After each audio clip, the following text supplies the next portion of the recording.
जिभेचे चोचले चॅनलवर सर्वांचे स्वागत आहे. आपण नेहमी जांभळी आणि हिरवी वांगी बघतो, तर यावेळेस मी पांढरी वांगी आणलेली आहेत. ह्याला कॅप्सूल वांगी किंवा पेन्सिल वांगी पण काही जण म्हणतात.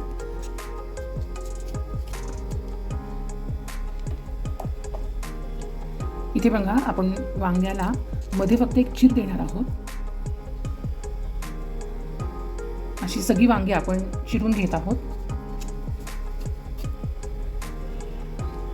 देठासकट आपण ही वांगी घेणार आहोत. तेल तापलेलं आहे. आता आपण जी पांढरी वांगी कापून घेतलेली आहेत तर ती फ्राय करून घेणार आहोत. छान याला आपण 2-3 वाफा आणणार आहोत. खूपच सुंदर अशी छान मस्त पांढरी वांगी लांब लांब खूप छान दिसत आहेत. झाकण ठेवून 2 मिनिटं आपण वाफवून घेऊया. परत एकदा हलवून परत 2 मिनिटं शिजवून घ्यायची आहेत. 2 मिनिटांनी परत आपण वांगी हलवून घेणार आहोत आणि मऊ वांगी होईपर्यंत आपण ती शिजवून घेणार आहोत. वांगी शिजेपर्यंत आपण लसूण आणि ओलं खोबरं छानपैकी वाटून घेणार आहोत. बारीक पेस्ट करून घेणार आहोत मिक्सरमध्ये. 2 मोठे कांदे इथे आपण बारीक चिरून घेऊया. इथे बघा की आपला कलर वांग्यांचा चेंज झालेला आहे. तर आपण आता ही बाजूला काढून घेणार आहोत कढईतून. गॅस बंद करायचा आहे. एका ताटलीमध्ये आपण ही वांगी काढून घेणार आहोत. इथे आता कढईमध्ये तेल तापलेलं आहे. आपण आता फोडणी करून घेणार आहोत. मोहरी 1 चमचा, जिरे 1 चमचा, हिंग 1 चमचा आणि आता बारीक चिरलेला कांदा.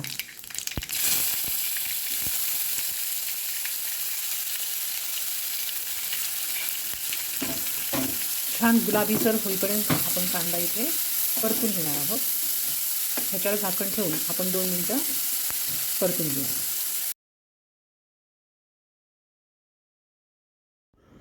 इथे बघा, कांदा खूप छान असा गुलाबीसर परतून झालेला आहे.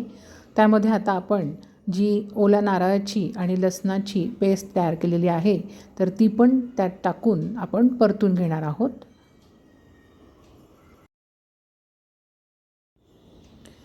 आता कांदा आणि खोबरं परतून झालेलं आहे. त्यात आपण चवीनुसार मीठ टाकणार आहोत आणि एकदा मिक्स करून परतून घेऊयात. इथे मसाले घालून घेऊयात. अर्धा चमचा हळद, 2 चमचे लाल तिखट, 1 चमचा गोडा मसाला आणि 1.5 चमचा धणे पावडर. आणि आता हे सर्व मिक्स करून घेऊयात. मिक्सरच्या भांड्यात 2 चमचे पाणी टाकून आपण ते पाणी मसाल्यामध्ये टाकत आहोत. मसाला परतून घ्यायचा आहे. छान तेल सुटलेलं आहे मसाल्याला आपल्या.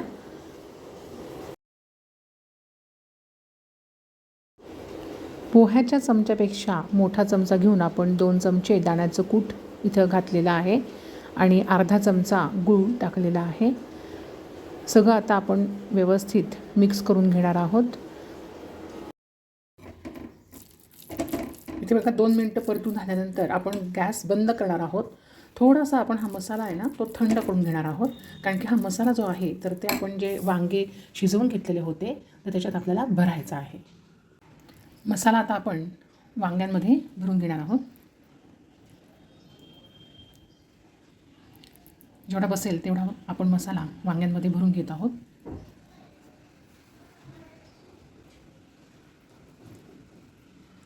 इथे बघा, मस्त दिसत आहेत वांगी आपली आणि मसाला पण खूपच छान झालेला आहे. सुंदरच अशी खूपच छान वांगी दिसत आहेत. मस्त भरली गेलेली आहेत. आणि आता इथे थोडासा मसाला आपला शिल्लक आहे तर आपण त्याच कढईमध्ये 2 चमचे तेल टाकणार आहोत. थोडासा मसाला आपण मिक्स करून घेणार आहोत. यात आपल्याला 2 चमचे पाणी टाकायचं आहे आणि पाणी टाकून उकळी आली की मग आपण त्याच्यात भरलेली वांगी सोडणार आहोत. पाणी याच्याकरता टाकायचं की आपली वांगी खाली कढईला लागत नाहीत, जळत नाहीत. भरली वांगी सगळी आपण कढईमध्ये ठेवलेली आहेत. मध्यम आचेवर गॅस ठेवायचा आहे आणि छान ती आता आपण वाफवून घेणार आहोत. 2 मिनिटं झाकण ठेवून वाफवून घेऊयात. मस्त वाफ आलेली आहे आणि आपली वांगी खूपच छान अशी मस्त शिजलेली आहेत. मसाला पण खमंग झालेला आहे आणि आता आपण गॅस बंद करणार आहोत. इथे मी ज्वारीची भाकरी केलेली आहे, तर तुम्ही बाजरीची भाकरी किंवा तांदळाची भाकरी पण करू शकता.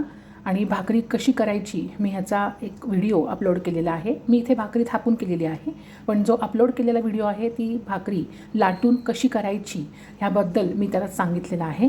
तर इथे आपण जी वांग्याची भाजी तयार केलेली आहे तर ती आपण आता भाकरीबरोबर सर्व करणार आहोत. वाव, खूपच छान मस्त भाजी दिसत आहे आणि ती भाकरीबरोबर तर एकदम सुंदर लागते.